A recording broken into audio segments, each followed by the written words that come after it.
तो आ कहाँ के तुम्हारे?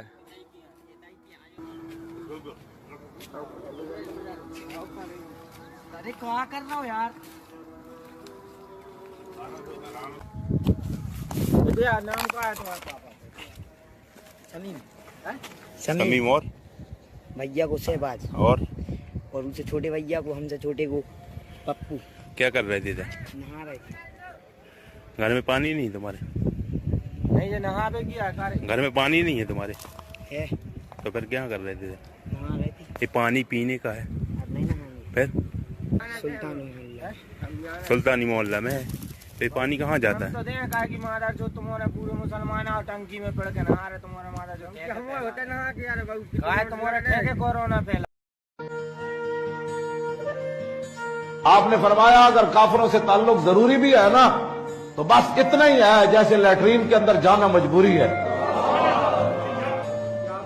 अहले ईमान न बनाए अपने दोस्त काफिरों को।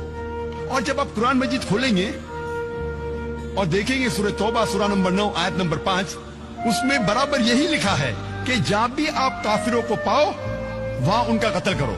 जो तुम दोस्त बनाते हो ना काफिरों को दोस्त मत बनाओ। और दूसरे ही पैराग्राफ में उसमें लिखा था सूरह तौबा सूरा नंबर 9 आयत नंबर 5, उसमें लिखा है कि जब एहराम के महीने गुजर जाए उनको पकड़ो और उनको मारो।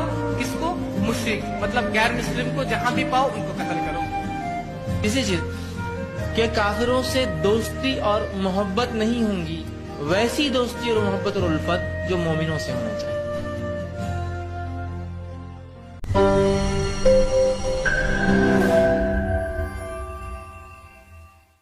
नमस्ते दोस्तों, आप सबका एक बार फिर से स्वागत है आपके अपने YouTube चैनल सत्य सनातन में। और बहुत महत्वपूर्ण दो खबरें मैं आप लोगों के सामने लेकर के आया हूं। ये वो खबरें हैं जो अक्सर कर हमारा जो मेन स्ट्रीम मीडिया है उनको छिपा लेता है। बात की शुरुआत करना चाहूँगा मैं सूर्य सागर महाराज जी से कि जिन्होंने साध के ऊपर सिर्फ वो टिप्पणी जो कि हर एक नागरिक को करनी चाहिए थी, सिर्फ वो करने के ऊपर ही उनके खिलाफ वारंट निकल जाते हैं, उनको पकड़ने के लिए पुलिस दौड़ पड़ती है। लेकिन साध जो कि एक बड़े गैंगस्टर की तरह लुकम छुपाई खेल रहा है, पुलिस उसके खिलाफ कुछ भी नहीं करती है। देश में बताया जा रहा है गृह मंत्री जो हैं वो जैन समाज से है, लेकिन चेन्नई में जैन बेकरी के मालिक को ही गिरफ्तार कर लिया गया है। क्योंकि आप सभी भी जानते हैं कि जैन समुदाय जो है वो पूरी तरीके से शाकाहारी होता है। उनके यहाँ पर जो भोजन बनता है वो पूरी तरीके से शाकाहारी होता है और वहाँ पर हिंदू सनातन वैदिक सभ्यता के लोग ही अक्सर कर काम करते हैं। जैन बेकर्स एंड कन्फेक्शनरी के मालिक प्रशांत को चेन्नई पुलिस ने इसलिए गिरफ्तार कर लिया क्योंकि उन्होंने अपने विज्ञापन में नो मुस्लिम स्टाफ लिखवाया था।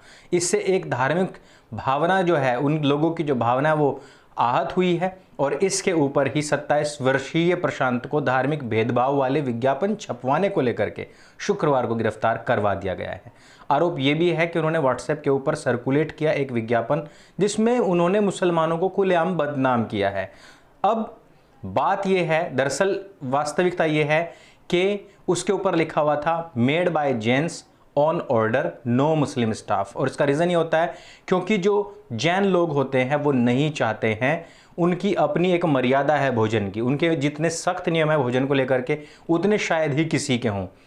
इस वजह से यह लिखवाना आवश्यक था। लेकिन अगर इस बात को हम पाप समझ लें तो आप दूसरी तरफ अगर हलाल सर्टिफिकेशन की बात करते हो दोस्तों, हलाल सर्टिफिकेशन के नाम पर पूरे देश के अंदर जितने भी सरकारी संस्थाएं हैं, चाहे वो रेलवे हो चाहे कोई सा भी प्लेन क्यों ना हो, उन सब में भोजन जो है वो हलाल ही दिया जाता है, हलाल मीट का ही दिया जाता है।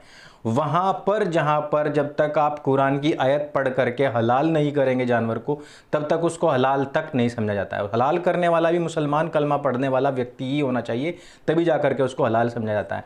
जब देश के अंदर इतना दोगलापन होगा तो क्या यहाँ पर जो हिंदू समाज है वो अपने आप को सुरक्षित महसूस कर सकता है?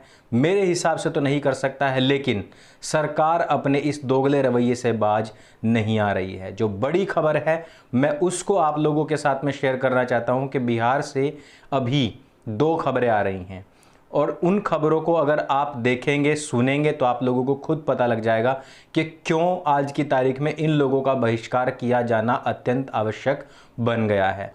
पहाड़पुर जो पूर्वी चंपारण है, उस क्षेत्र के प्रखंड के परसोनी पंचायत अंतर्गत भाजा छापर गांव के वार्ड नंबर 9 में जल नल की टंकी में जहर डालकर आने वाला युवक, जिसको कि वहां पर स्थित महिलाओं ने गिरफ्तार करवाया है, उसको पकड़ लिया गया है। और उसको पकड़ने के बाद में जब उसका नाम सामने आया है, तो नाम क्या सामने आया है दोस्तों? नाम आया है आज़ाद अंसारी। और उसको पकड़ा जब गया है तो उसने कहाँ के लोगों की पानी की टंकी में जहर मिलाने का प्रयास किया? आप स्वयं समझ लीजिए। यानी कि जहाँ पर भी गैर मुसलमान लोग हैं, उन लोगों को किसी भी तरीके से बस हमने परेशान करना है। एक वीडियो जो मैंने आपको स्टार्टिंग में दिखाई, वो पानी की टंकी है जिसमें इन लोगों के बच्चे जाकर के नहा रहे हैं। उसी में ही जो कुछ भी उन्होंने विसर्जित करना है वो भी करेंगे। ऐसे समय में जब जल हो, कोई भी भोजन का पदार्थ हो, इवन जो टच करने वाली चीज़ें हैं, उन चीज़ों से भी हम बच करके चल रहे हैं कि कहीं इससे बीमारी ना फैल जाए। और ये लोग हैं कि जो अपने बच्चों को जानबूझ करके ऐसे क्षेत्रों में भेजते हैं कि जहां पर या तो पानी की टंकी में जहर मिलाया जा सके या फिर पानी की टंकियों में खुद ही डूब करके नहाया जा सके। ऐसी स्थिति में इनका बहिष्कार क्यों नहीं होना चाहिए?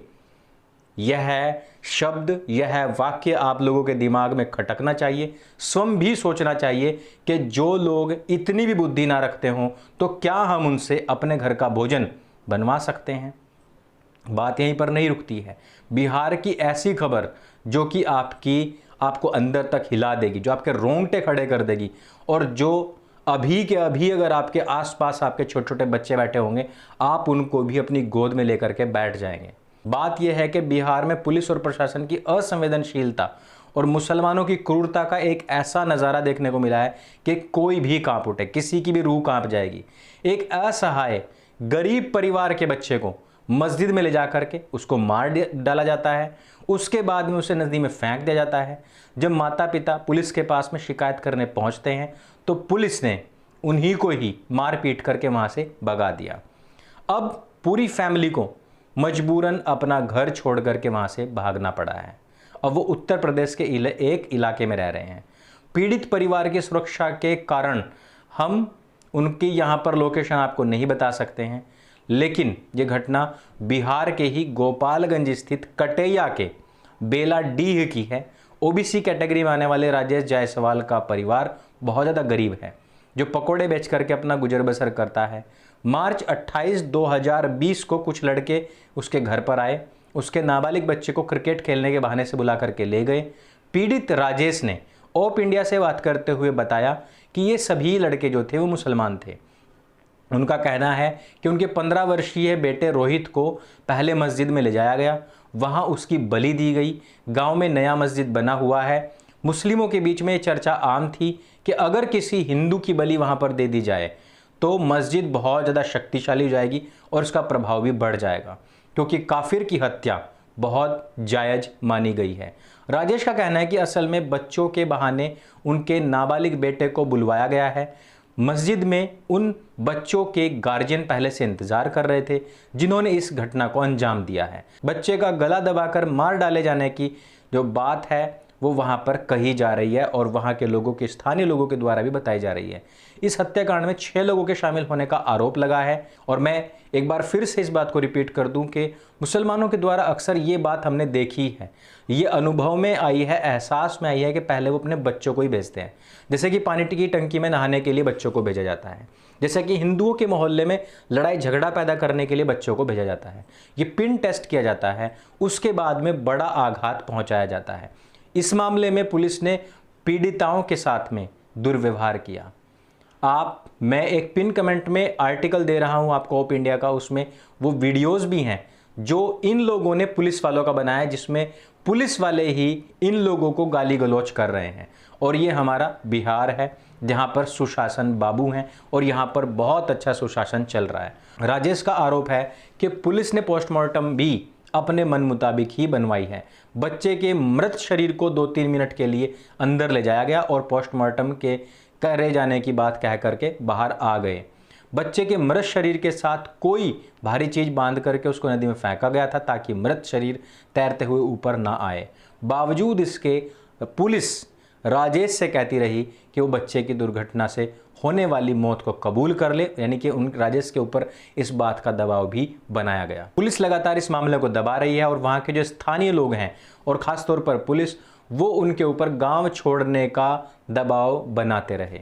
और अक्सर कर हिंदू के साथ में यही होता है कि जब एक पहली चीज़ तो ये होती है कि उनका 1-2 बच्चा होता है, वो 1-2 बच्चा ही इस प्रकार से भेंट चढ़ जाता है। फिर उसके बाद में उनके लिए गांव में कुछ रहता नहीं है। उसके बाद उनको गांव का अपना पैतृक घर छोड़ करके भागना होता है। फिर उस घर के ऊपर कोई ना कोई अधिकार कर लेता है, कब्जा जमा लेता है, और फिर धीरे धीरे करके एक को, यानी कि जो पिछले दिनों राजेश को सलाह दे रहे थे, कोई थर्ड पर्सन उनको भी सलाह देगा कि अब तुम गांव छोड़ करके चले जाओ। और ये इसी तरीके का जो चेन है पूरा का पूरा, वो बदस्तूर जारी रहेगा। देश के अंदर इस तरीके की बहुत सारी घटनाएं होती रहती हैं, अक्सर होती रहती हैं, क्योंकि जो हिंदू है वो भी अपनी आदत से मजबूर है। वो भी गधे की तरह है कि जब तक 2 लठ ना लग जाए तब तक उसको रास्ता ही दिखाई नहीं देता है। ऐसा हमें लगने लग गया है। लेकिन फिर भी ये वो खबरें हैं जो अक्सर कर मेन स्ट्रीम मीडिया में नहीं उठती हैं। आप लोगों तक पहुंचाने का जो जिम्मा है वो सत्य सनातन ने उठाया हुआ है। इस वजह से हम वो हर खबर जिसको मेन स्ट्रीम मीडिया दरकिनार कर देता है, हम आप तक अवश्य पहुंचाने का कार्य करते हैं और करते रहेंगे। आप हमारे इस गिलहरी प्रयास में अपना सहयोग अवश्य दें, इन वीडियोस को शेयर करें, लोगों तक पहुंचाएं, और इस चैनल के बारे में अपने सभी दोस्तों, अपने सभी मित्रों के साथ में भी बातों को शेयर अवश्य करें। मेरे संग बोले सत्य सनातन वैदिक धर्म की जय। जय हिंद, वंदे मातरम।